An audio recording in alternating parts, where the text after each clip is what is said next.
Witam w kolejnym podcaście w Ogniu Pytań. Dzisiejszym moim gościem jest Jerzy. Cześć Jerzy. Cześć. Może zaczniemy od tego, że powiesz widzom, słuchaczom, co robisz zawodowo, czym się zajmujesz. Znaczy zawodowo jestem handhaverem, to tak na polskie najbliższy byłby strażnik miejski. Na czym w ogóle ta praca polega? Jestem ogólnie urzędnikiem gminnym i często ludzie myślą, że zajmuję się głównie wystawianiem mandatów, a to w praktyce jest tak, że ja jestem urzędnikiem, który pracuje po prostu na zewnątrz.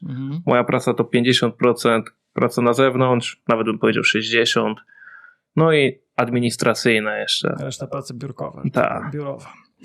Dobra, a powiedz mi, jakie są główne różnice między tym właśnie polskim strażnikiem miejskim, a jego holenderskim odpowiednikiem? Czy są w ogóle jakieś różnice? Tutaj ciężko mi odpowiedzieć na to pytanie z powodu tego, że Nie byłeś w Polsce strażnikiem nie miejskim? Nie byłem, właśnie.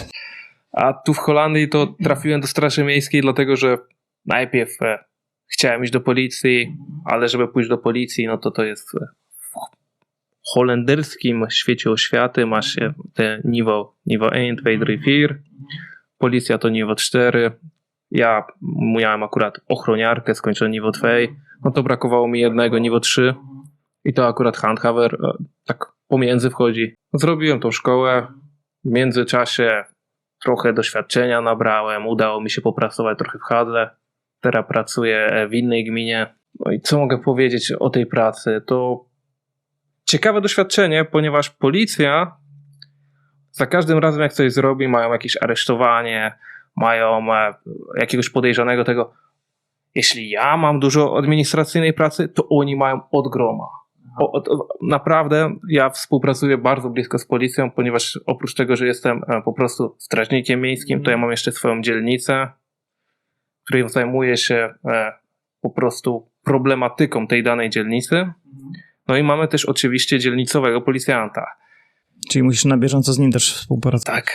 I niekiedy widzę, ile oni mają administracyjnej pracy, to sobie myślę, nie, to nie dla mnie, to nie dla mnie. Ja sam mam ogólnie dysleksję straszną i jak sobie wyobrażam, żebym musiał po prostu niekiedy cały dzień poświęcić tylko na administrację, nie, to sobie myślę, to nie za dużo. Powiedz mi, jakie są największe wyzwania, z jakimi się musisz spotykać w swojej pracy? Oczywiście ludzie, bo wiadomo, ludzie zawsze będą patrzeć na strażnika miejskiego jako tą osobę, która Złą taką. No to jest osoba, która po prostu zawraca dupę, to jest ten, który wystawia mandaty. Ogólnie to jest też to, my możemy sami podjąć decyzję, czy ja wystawię mandat, czy nie wystawię mandatu. Bo moim ogólnie zadaniem jest to, żeby po prostu, jeśli jest jakiś problem, go rozwiązać. Jeśli ktoś stoi na przykład, najgłupszy przykład jaki istnieje, na chodniku. No, moim zadaniem jest to sprawić, żeby po prostu samochód zniknął z chodnika. Dokładnie.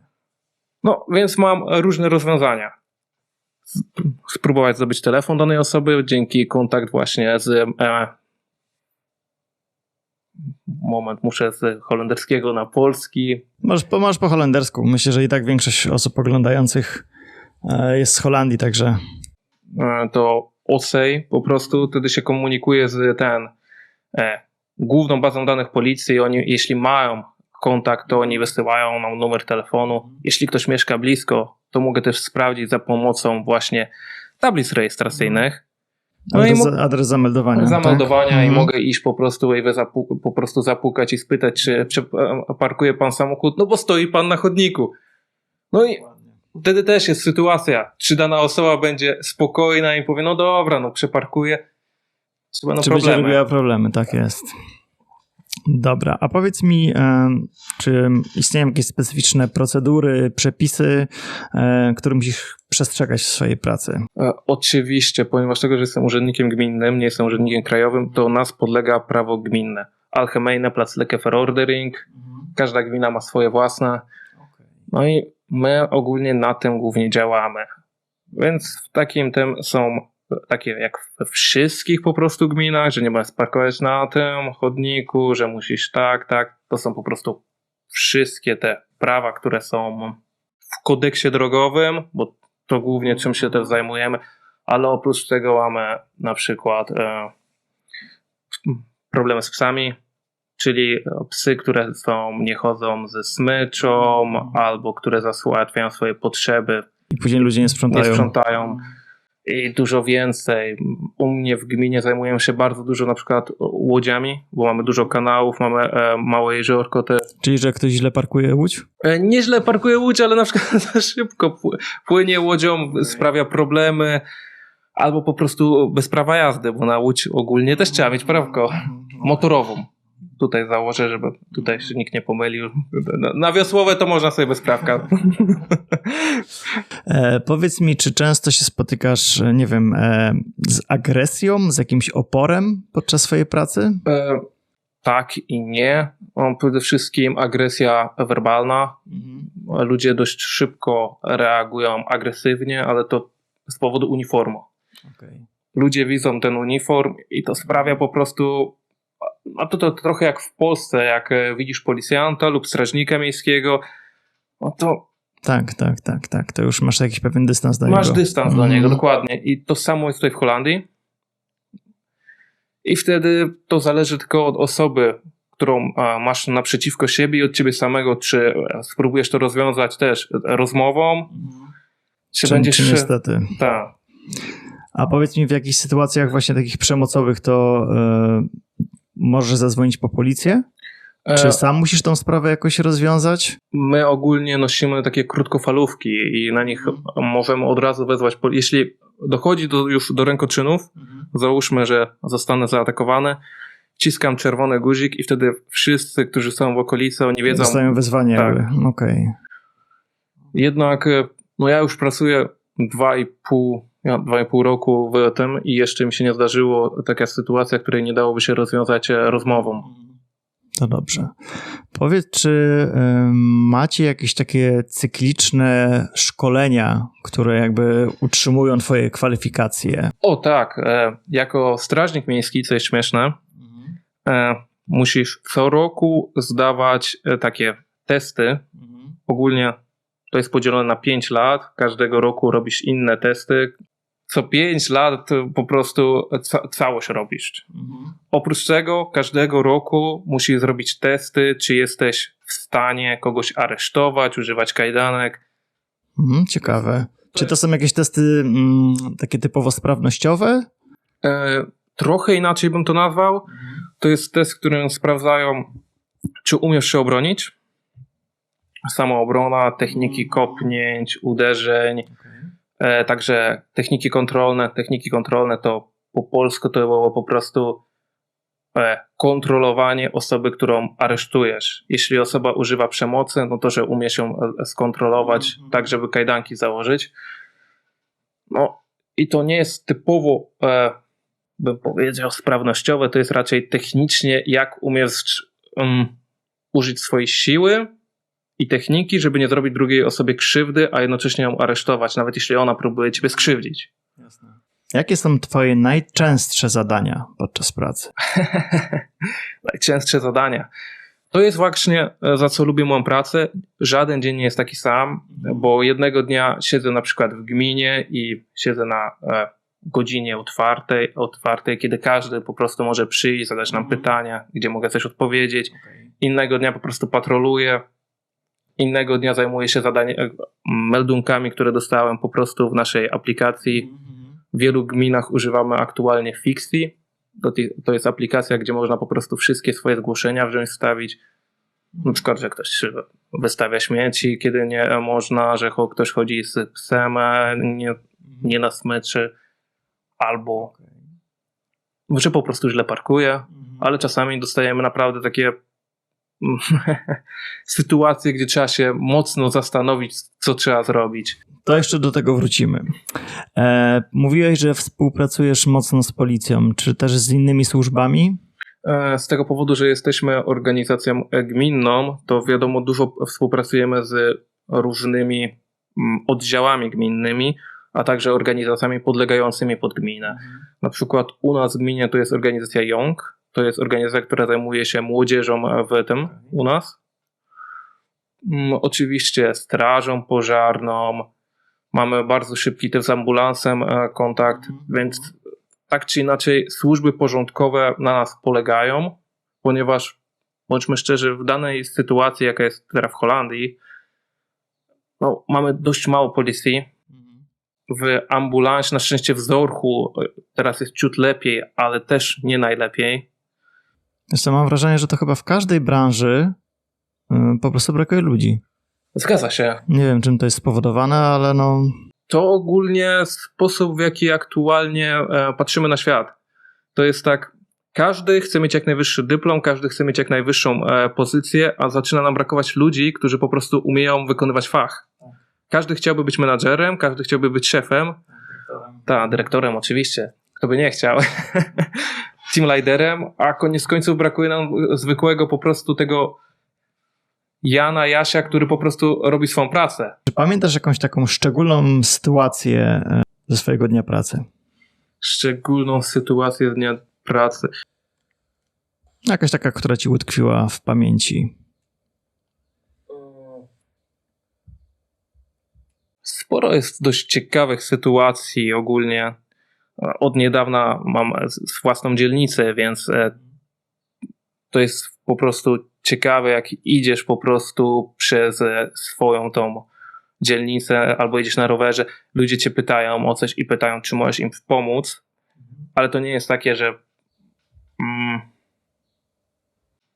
to nie są właśnie te typowe sprawy, które się zajmowałem jeszcze parę miesięcy temu, jak właśnie te problemy z psami czy innymi, tylko na przykład parę tygodni temu wystawiłem też taki, powiedzmy, plakat w polskim sklepie, że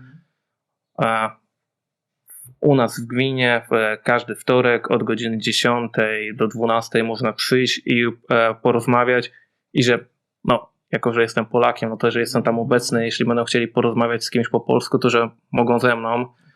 No i miałem kilka takich osób, które przyszły z problemami, które nie były może do Straży Miejskiej, ale gdzie mogłem im dać parę rad i... Do kogo się mogą zgłosić dalej. Tak.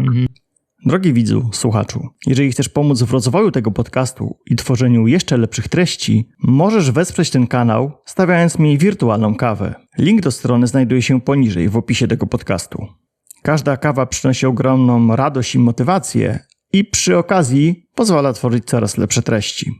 Nie zapomnij również o 2 ważnych krokach: kliknięciu subskrypcji oraz zostawieniu komentarza. Dzięki nim algorytm YouTube pozwoli dotrzeć do nowych odbiorców. Jeżeli ta rozmowa wam coś otworzy, coś pięknego wam pokaże, zainspiruje, to po prostu podeślijcie ją dalej, bo to pomaga promować fajne, wartościowe materiały na tym kanale. A tymczasem wracamy już do materiału. Czy w twojej dzielnicy, którą tam dostałeś, którą ci przydzielili, są jakieś takie rejony, obszary, które wymagają jakby większego nadzoru? Wiesz... Czy jakieś takie trudne ulice, trudne miejsca? Nie powiedziałbym, że coś takiego u mnie akurat występuje z powodu tego, że ja ogólnie pracuję w gminie, gdzie jest dość spokojnie. To jest bardziej gmina taka wiejska. Mamy bardzo blisko większe miasto, więc oczywiście tam mamy pewne wydarzenia, na przykład młodzież, to jest ogólnie u nas główny nacisk, bo dostaje bardzo dużo zgłoszeń na młodzież, także niekiedy są... Czyli jakieś zakłócanie ciszy nocnej, zakłócanie ciszy, imprezy, wiadomo, narkotyki. Mamy duży problem z nadużywaniem Lachgasu, gazu rozweselającego, ale to chyba aktualnie w całej Holandii to jest problem. Wiesz, to nawet nie słyszałem o tym. No, powiem ci, chyba od czasów korony to się tak zaczęło. To jeszcze wtedy jako ochroniarz robiłem. To w hotelu musieliśmy wyrzucać ludzi za używanie go. Wiadomo, sami my tam mało możemy zrobić, bo narkotyki to już podchodzi pod policję. No tak, dokładnie. Ale jako strażnicy miejscy my może jesteśmy trochę łatwiejsi od policji, to przynajmniej tak mi się wydaje, i u nas w gminie mamy dość dobry kontakt z młodzieżą. No to próbuję się trochę wyłapać z nimi kontakt i zobaczyć, czy możesz im jakoś pomóc. Próbujemy tam im zorganizować na przykład miejsca. JOP to jest... JOP to jest taki, bym powiedział, przystanek. To dosłownie wygląda jak przystanek, tylko że i próbujemy stawiać im, żeby one mają miejsce, gdzie mogą siedzieć, gdzie nikt nie może ich wyrzucić albo coś. Okay. I jedyne co od czyli nich... takie miejsce ich zbiórek jakby. Tak, miejsce ich zbiórek. dzięki czego one nie będą zakłócać komuś ciszy, będą sobie w spokoju tam siedzieć, mogą sobie tam palić, głupoty, muzykę puścić. Wszystko jest dozwolone. Wiadomo, narkotyków tam najchętniej byśmy nie chcieli, ale... To jest miejsce, gdzie oni mogą siedzieć sobie i nikomu nie przeszkadzają. Tak. A my możemy z tego skorzystać, że na przykład właśnie dzięki tego łatwiej z nimi w kontakt. Fajny pomysł. Z jakich technologii, gadżetów, no nie wiem, jakichś nowinek technologicznych korzystasz w swojej pracy? Kurczę, nowinek. No to właśnie mało. Bardzo mało bym powiedział nawet. Powiedziałeś, że masz to Porto takie, które tam się kontaktujesz, no to tak? jest takie typowe nazwał to po prostu walkie-talkie. Oczywiście to policyjne, więc to ma duży zasięg, bo u nas to po prostu, żeby ci nie skłamać, kilka gmin w okolicy, bo jeszcze słyszę. A nie wiem, jakąś taką kamerę ze sobą? Bodycam, tak, oczywiście. Ale to wszystko jest jakby rejestrowane non-stop. Tak? Nie znaczy ogólnie ona rejestruje non-stop, ale nagrywanie to jest dopiero kiedy ją sam włączysz. Okej. I to też przede wszystkim mamy dzisiaj private, nie możesz tak po prostu kogoś nagrywać bez pozwolenia, więc możemy ją używać tylko w momencie zagrożenia lub kiedy uważamy, że po prostu to idzie już w niewłaściwym kierunku. Ja osobiście raczej ich nie używam. Jeśli naprawdę bym musiał ich użyć, to podejrzewam, że to już by naprawdę był moment, kiedy osoba zachowuje się bardzo agresywnie. Ponieważ to może dwojako działać, w dwóch kierunkach. Wiesz, jedna osoba zobaczy, że nagrywasz mnie, dobra, już się zachowuje, a inna wybuchnie w danym momencie. A jak to jest, jak ludzie ciebie nagrywają podczas pracy? Bo też w internecie można mnóstwo takich filmików spotkać. Myślę, że najwięcej z policją, tak? Ale jak to właśnie jest z tym nagrywaniem? No chyba nikt nie lubi, jak go się nagrywa bez pozwolenia. Ogólnie karalne to jest też w momencie dopiero, kiedy on gdzieś to udostępni, więc to też jest takie dwojak. Co ci mam powiedzieć? No wybrałem taką pracę, więc jestem świadomy tego, że koniec końców zostanę nagrany. Na razie jeszcze nie znalazłem filmiku ze sobą na dumperze, ale pewnego dnia może to się zdarzyć. No i mam nadzieję, że to nie będzie bardzo głupie. Czy w sytuacjach jakichś nagłych, pilnych masz możliwość sam podejmować decyzje, czy musisz się jakby skontaktować ze swoim przełożonym, czy nie wiem, czy skonsultować z policją? Ciężkie pytanie, bo to zależy od sytuacji. Zależy od sytuacji. Są sytuacje, kiedy po prostu jest zero-jedynkowa, albo jest tak, albo nie, i wtedy musisz sam podjąć decyzję, no wiadomo, i biorę po prostu odpowiedzialność na siebie.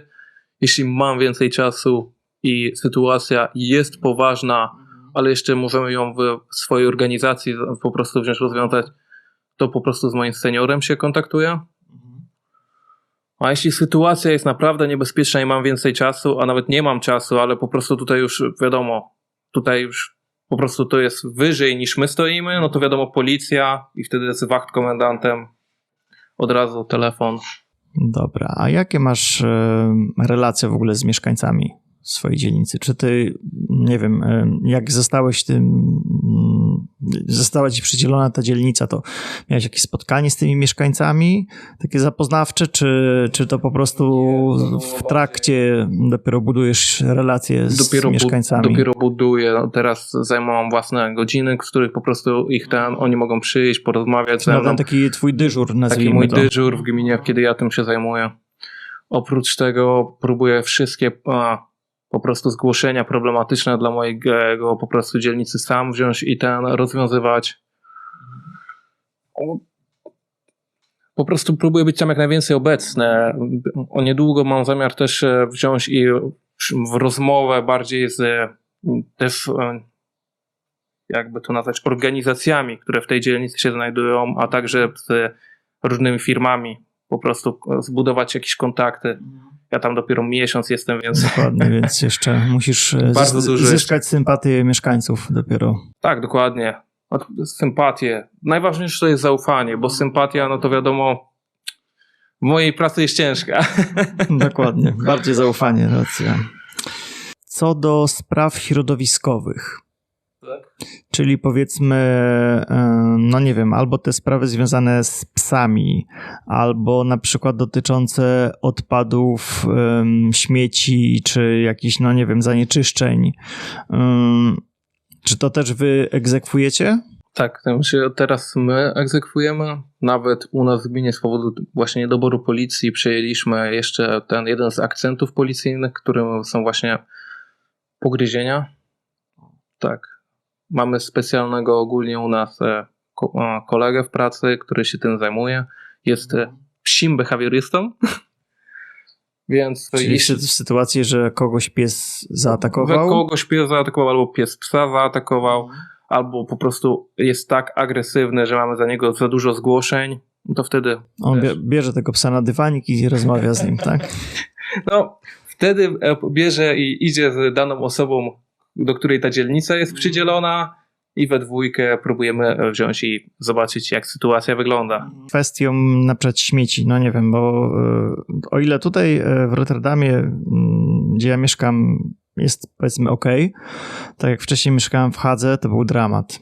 Śmieci walały się dosłownie po ulicach, wszędzie. No, I czy powiem u ci, was też jest taki problem, czy nie? znaczy naturalnie zawsze znajdą się osoby, które po prostu będą wywalać śmieci gdziekolwiek. Na szczęście u nas w gminie mamy tutaj ten komfort, że my mamy, gmina bardzo duże pieniądze wydaje w ogóle na czyszczenie ogólnie miasta. Mamy dość duży właśnie oddział zajmujący się tym. Oprócz tego my sami, jeśli dostajemy zgłoszenia, to możemy sami poszukać dowodów, do kogo należą te śmieci. No i wtedy sprawdzamy właśnie adres i jak uda Czyli nam się znaleźć. w śmieciach na przykład można, nie wiem, znaleźć jakieś dokumenty, jakieś tego typu rzeczy, Tak, które tak. nakierują was na... Ogólnie nie wiem, czy powinnam tego mówić tutaj. Może akurat teraz ludzie będą wyjmować wszystkie te listy. Nie, no ale to chyba wiadomo, że wyrzucając swoje dane adresowe, czy jakieś takie poufne informacje, mogą one trafić w ręce osób innych. No oczywiście, ale ludzie często o tym nie myślą. Dokładnie. No i wiadomo, znajdujesz coś takiego i idziesz pod dany adres, i wystawiasz mandat. Ogólnie pod tym kątem u nas w gminie jesteśmy dość surowi, ponieważ śmiecenie to śmiecenie. Jakie są w ogóle dalsze twoje cele zawodowe? Znaczy dalsze cele zawodowe. I plany na przykład na jakieś tam 5 lat w przód. 5 lat. No przede wszystkim chciałbym się bardziej zakorzenić w tej gminie, bo ja pracuję tam dopiero rok. Udało mi się już ogólnie zostać dzielnicowym. Oprócz tego zostanę stażem, czyli będę stała stażystów. To naprawdę fajny możliwość. Dzięki tego będę mógł się bardziej rozwinąć w zawodzie. Czy mam zamiar pracować jako strażnik miejski? Na razie tak. Może w przyszłości jeszcze pomyślę o policji, bo wiadomo, więcej akcji. Ale Czyli musiałbyś się doszkolić jeszcze, tak? No tak, oczywiście, bo wtedy akademia policyjna. Z jednej strony bardzo to jest ciekawe i chciałbym może tego doświadczyć, z drugiej strony naprawdę podoba mi się praca jako strażnik miejski. Wydaje mi się, że mamy więcej wolności niż policja, łatwiejsze podejmowanie decyzji. No i tak jak policjant, przez to, że jest ich bardzo mało, oni są zajęci cały czas z po prostu jednego zawiadomienia na drugie jazda.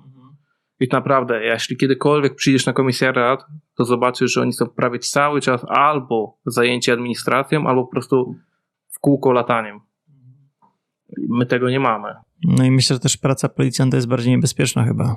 Oczywiście, chociaż na dzień dzisiejszy powiem ci, chyba każda praca mundurowa jest niebezpieczna. Widziałem kiedyś Każdy mundur od razu budzi agresję i niechęć.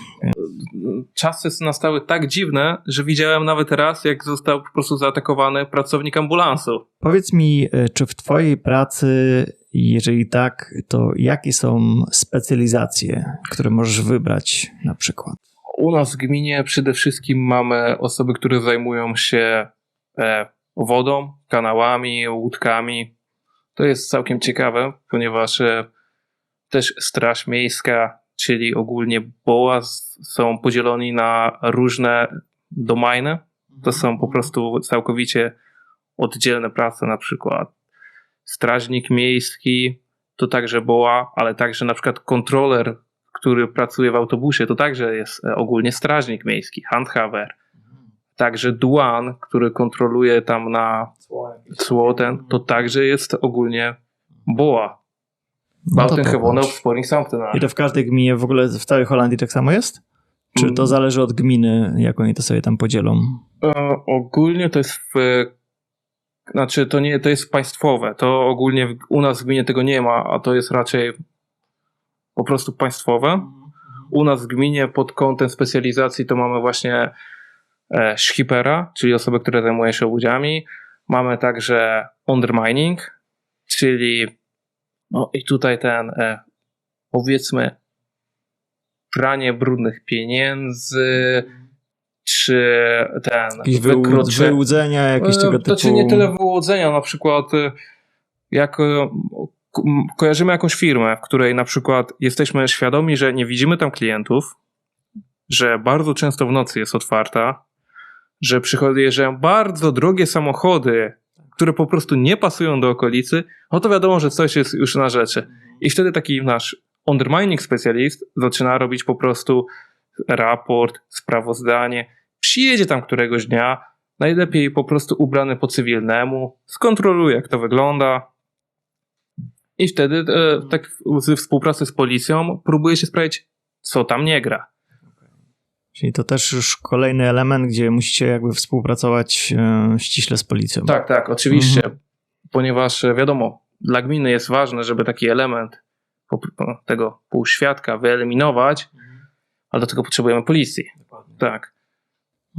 Wspomniałeś o tych, nazwijmy to, specjalizacjach. Czy te specjalizacje ty wybierasz, czy one są jakby przydzielane? Mogę sam wybrać, gdzie chcę się specjalizować, bo do tego potrzebujemy też oddzielnych kursów.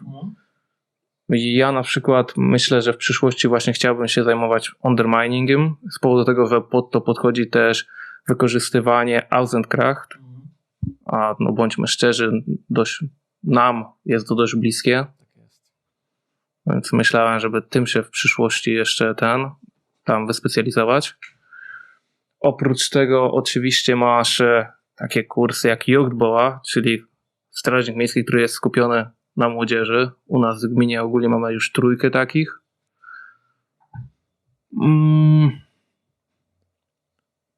To są specjalizacje na przykład ze zwierzętami.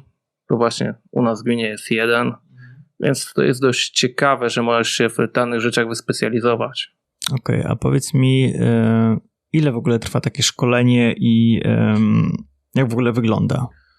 No, kursy ogólnie nie trwają długo, bo to jest kurs, który trwa parę miesięcy. Jednakże po tym kursie następuje prawdziwa praca. I dopiero wtedy się uczysz prawdziwych rzeczy. Tak. Ja na przykład skończyłem opliding, żeby zostać strażnikiem miejskim. Opliding ogólnie trwa 2 lata i tam uczysz się wszystkiego w teorii. Ale tak jak ze wszystkim, teoria i praktyka to są 2 różne rzeczy. Dokładnie, czasami się to nie pokrywa. A częściej niż rzadziej. Tak jest. Powiedz mi, czy są jakieś konkretne umiejętności i no nie wiem, jakieś cechy charakteru pożądane w tej pracy, które ułatwiają w ogóle pracę jako BOA? Oczywiście. Przede wszystkim trzeba być komunikatywny, bo bądźmy szczerzy, jeśli jesteś tylko typowym mrukiem, no to w tej pracy nie przeżyjesz. Nie pomoże ci to. Szybko bardzo po prostu stres cię zeżre. Bo jeśli umiesz porozumiewać się z ludźmi, nawet jeśli są ciężkie sytuacje, to koniec końców dasz sobie radę. Oprócz tego, mimo wszystko trzeba po prostu, jak to mówią Holendrzy, stevig in je schoenen staan. Czyli po być... Jeśli powiesz, że coś ma być tak, to ma być tak. Konsekwentny w swoim działaniu. I przede wszystkim uczciwy. No, to chyba jak w każdej pracy, gdzie nosisz uniform, to uczciwość jest po prostu najważniejsza. Nie tylko pod względem siebie samego i kolegów, ale także po prostu osoby, która naprzeciwko ciebie stoi. Przechodzimy do drugiej części, w której Powiedzmy, zadam ci takie krótkie pytania, możesz na nie odpowiedzieć jednym słowem, możesz paroma zdaniami, to już zależy od ciebie. Tak, żebyś sam siebie lepiej poznał przy niektórych odpowiedziach, ale także, żeby ja ciebie poznał lepiej i widzowie, słuchacze również. No dobra, spróbujmy, nie? Co cię motywuje każdego dnia? Co mnie motywuje? Pierwsza myśl, co ci do głowy przyjdzie. Postęp. Myślę, że po prostu każdego dnia chcę być lepszy. Jaki jest twój ulubiony sposób na relaks? Sport. Jakiś konkretny? Znaczy, ogólnie no to jesteśmy prawie z kumplem codziennie na siłowni, ale myślę, że wrócę z powrotem do kickboxingu. Czy masz jakieś swoje ulubione miejsce w Polsce? Ulubione miejsce w Polsce. Kurczę, wiesz co, to ciężkie pytanie, bo uwielbiam całą Polskę ogólnie, ale myślę, że po prostu tutaj nie chodzi o miejsce, tylko o ludzi. Po prostu ja uwielbiam Polskę za to, jak są ludzie. Im dłużej ogólnie mieszkam w Holandii, tym bardziej dochodzi do mnie, że po prostu bardzo się różnimy mimo wszystko od Holendrów. Czy masz jakieś, powiedzmy, rytuały, strategie, techniki, które pomagają być ci zmotywowanym i produktywnym? W zasadzie to nie. To wychodzi sam z siebie. Po prostu człowiek budzi się rano i wie, że idzie do pracy albo idzie na siłownię. To nie jest rytuał, to też jest dyscyplina. Okej. Z jakiego osiągnięcia jesteś najbardziej dumny w swoim życiu? Myślę, że tego, że ogarnąłem język holenderski, że pracuję jako strażnik miejski, no, że jestem częścią tego społeczeństwa. Czy masz jakieś swoje motto życiowe? W zasadzie No nie musisz. Jak nie masz, to powiedz, że nie masz. nie, chyba nie mam. Nie mam. Ja też nie mam na przykład. Dlatego pytam. Powiedz mi jakieś twoje ulubione filmy. Ulubione filmy. No, znaczy ja jestem ogólnie strasznym nerdem, więc ja ogólnie fantastyka, science fiction to uwielbiam. Jako dzieciak to jestem po prostu wychowany na Gwiezdnych Wojnach i Władcach Pierścieni. Twoja największa pasja poza pracą? Sport, tak jak już mówiłem, uwielbiam siłownię, uwielbiam kickboxing, a oprócz tego jeszcze trochę się bawię w Warhammera. Gdybyś mógł zaplanować swój idealny weekend, co byś zrobił? To sobie bym poleciał do ciepłych krajów, kurczę, to po prostu weekend w słoneczku, z błękitnym tym oceanem, tak, to byłby idealny weekend, kurczę, po tej Holandii to przydałby się. No tak, tutaj pada przez 300 dni w roku, więc tak. Dokładnie. Czy masz jakieś doświadczenie z przeszłości, które w pewien sposób zmieniło twoje życie? Oczywiście. Przede wszystkim przyjazd do Holandii. Ja miałem wtedy 15 lat. Człowiek musiał się całkowicie przestawić. Czyli tutaj jeszcze chodziłeś do szkoły, tak? Tak. Ja tutaj jeszcze musiałem... I co, łatwo ci się było przestawić? No bo zakładam, że nie znałeś języka, jak przyjechałeś tutaj. Nie. Jakie były to było straszne. Jakie były twoje pierwsze wrażenia, spostrzeżenia?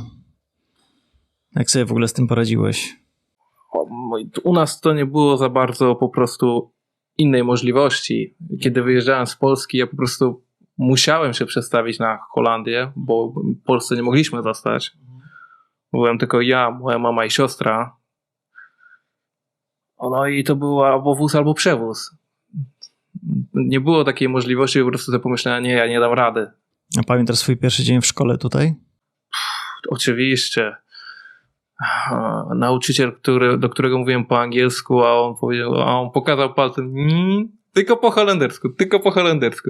I żeby nie było, może to się wydawać po prostu straszne, ale w ten sposób po już pierwszych paru tygodniach człowiek się nauczył tych pierwszych słówek. Dokładnie, nie miałeś wyjścia. Nie miałem wyjścia i do dzisiaj po prostu dziękuję temu nauczycielowi, bo właśnie w ten sposób po prostu kiedy wrzucają cię na głęboką wodę, najlepiej się uczysz.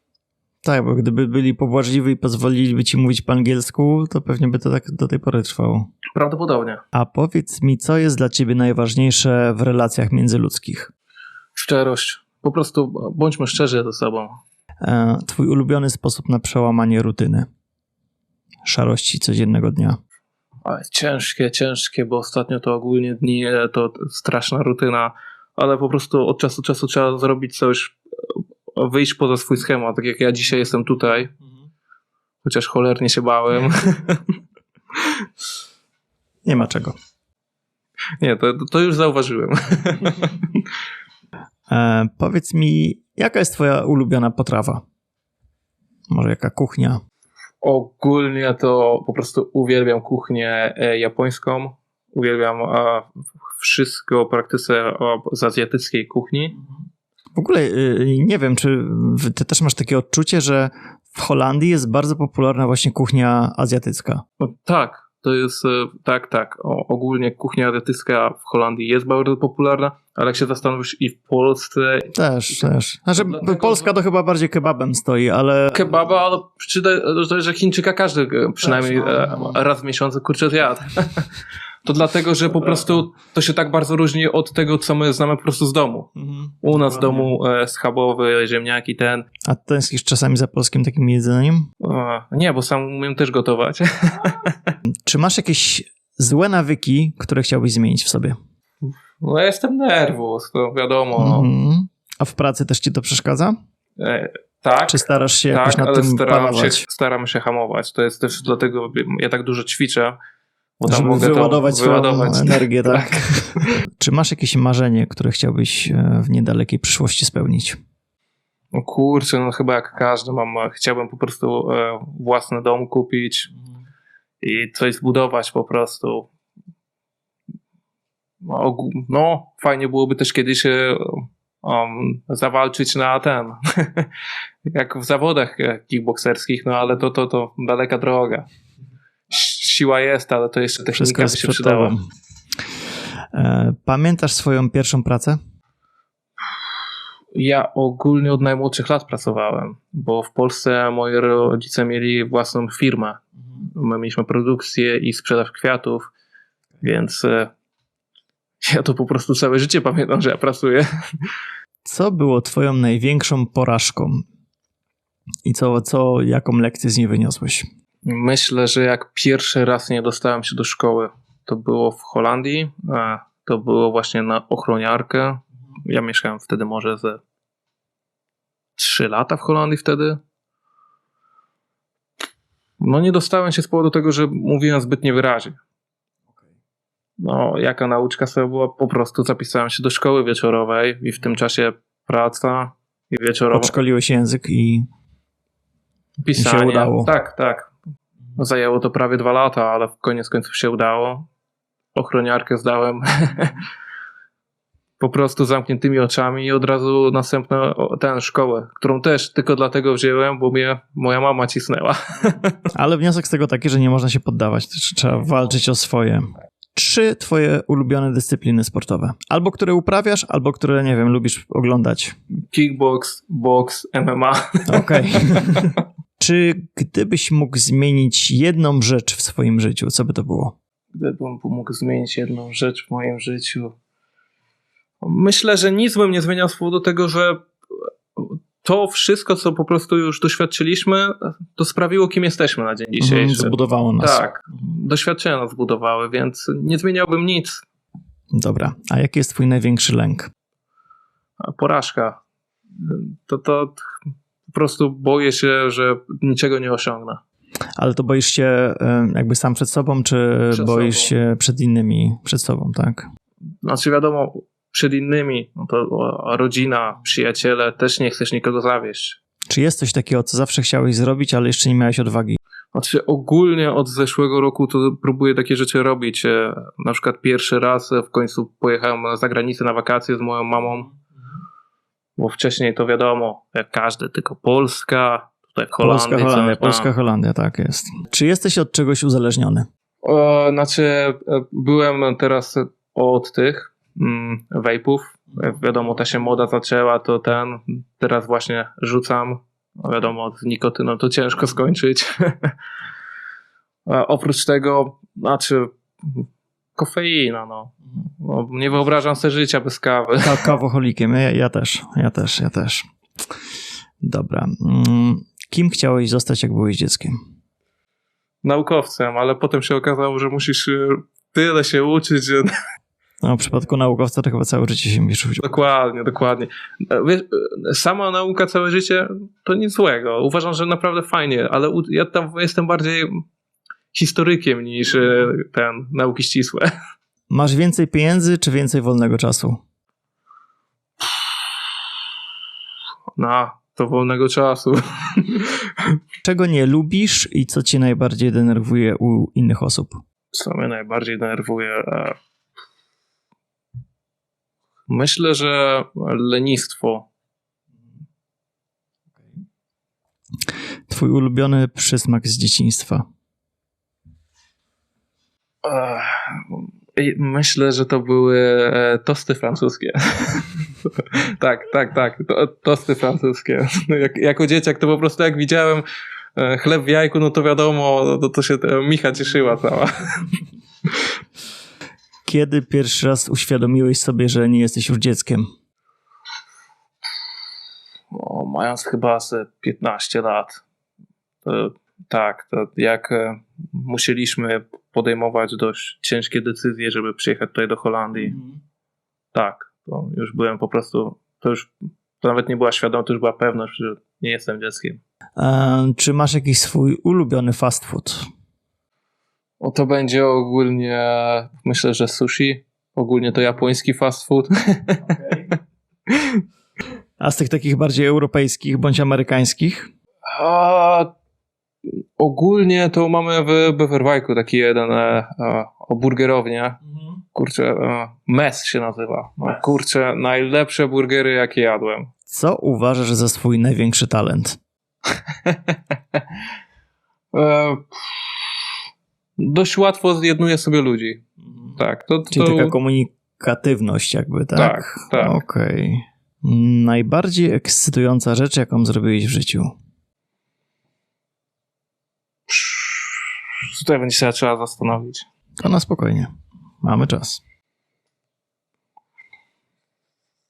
Najbardziej ekscytująca?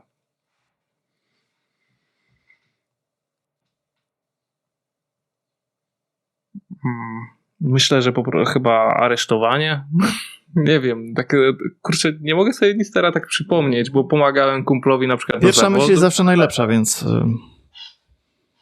Okej, dobra, czyli aresztowanie. Chyba tak. A co mógłbyś albo chciałbyś zrobić, żeby uczynić świat lepszym miejscem? Żeby uczynić świat lepszym miejscem, to powinniśmy najpierw się nauczyć szacunku do osób nawzajem po prostu. To nie jest coś, co może jedna osoba zrobić. To musimy wszyscy razem. Dobra. Jaka jest ulubiona rzecz, którą posiadasz? Aktualnie to chyba mój samochód. Od niedawna mam prawo jazdy, no to... Gdybyś mógł zostać jednym z superbohaterów, którego byś wybrał? Kurczę, to jest takie pytanie. Każdy ma swoje supermoce. Każdy ma supermoce, ale chyba pójdę po Venoma, ponieważ po prostu jako dzieciak zawsze lubiłem Spidermana.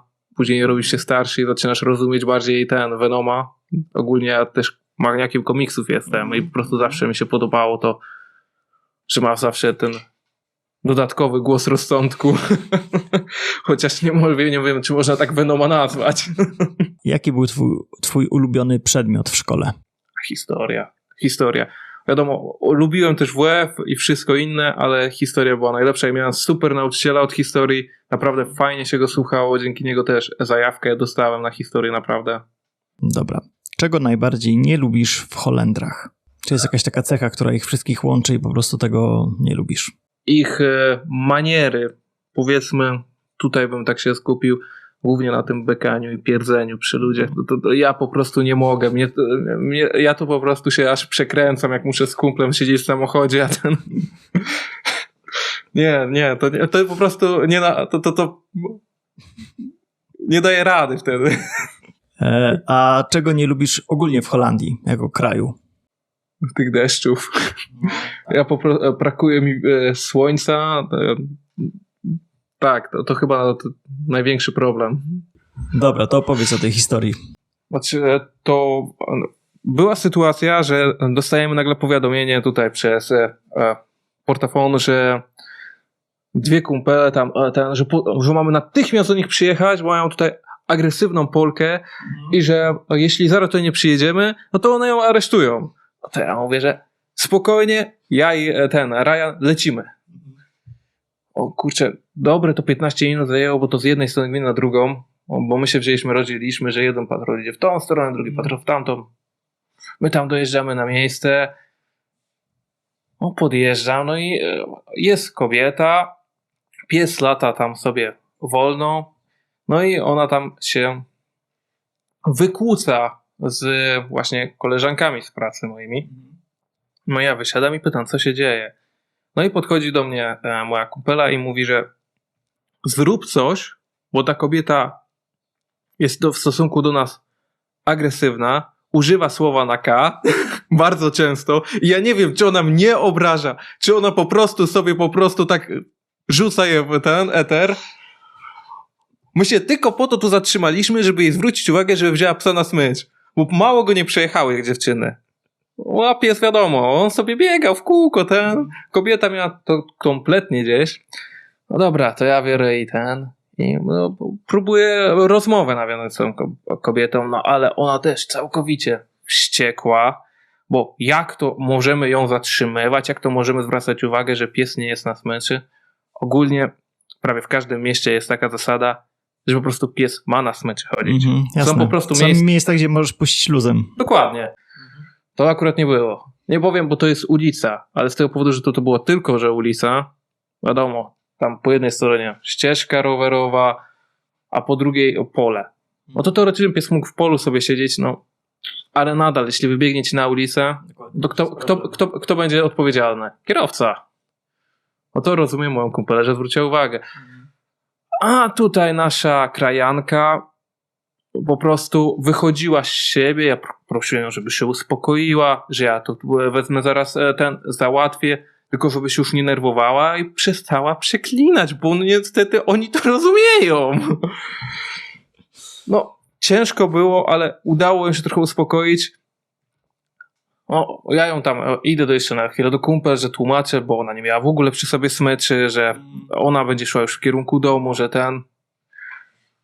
ale odwróciłem się i ona tam razy, czyli coś tam usłyszała, coś nie zrozumiała i że ty wierzysz im, czy ty wierzysz Polce, czy jakimś dwóm małolatom? A ja, no proszę pani, po pierwsze to są moje, my razem pracujemy, po drugie one chciały tylko pani zwrócić uwagę, a pani tutaj tak głęboko już w emocjach jest, że za chwilę to będzie aresztowanie, bo moja kumpela jest już gotowa panią aresztować. Koniec końców się uspokoiła. My daliśmy jej nawet smycz, po to, żeby wzięła psa, zapięła i żeby już poszła sobie. No, kumpela to tamtego dnia to już dojść do siebie nie mogła, a tam na szczęście druga, taka bardziej spokojna, to tam ją uspokajała. No przecież on dobrze zrobił, no Jerzy to załatwił, no to nie ma już się co złościć, ale kurczę, do dzisiaj umiem jeszcze mi wypomnieć, że takie jakie są Polki. Dobra, Jerzy, zbliżamy się powolutku do końca. Czy jest coś, co chciałbyś na koniec widzom przekazać? Może być jakieś podsumowanie naszej dzisiejszej rozmowy, jakaś porada, złota myśl, no nie wiem, cokolwiek. Dwie rzeczy. Po pierwsze, jako strażnik miejski nigdy nie pracuj tam, gdzie mieszkasz. Nigdy nie wiadomo, kogo spotkasz w sklepie. Druga sprawa, nie poddawać się. Bo naprawdę wiele możesz osiągnąć, jeśli po prostu idziesz do przodu. Jasne. Dziękuję ci bardzo za wizytę. Widzów zachęcam do subskrypcji, do kliknięcia łapy w górę, jeżeli materiał się podobał. I cóż, dziękuję ci bardzo. Życzę powodzenia, wielu sukcesów i też nie poddawaj się. No, dzięki. Do usłyszenia. Do usłyszenia.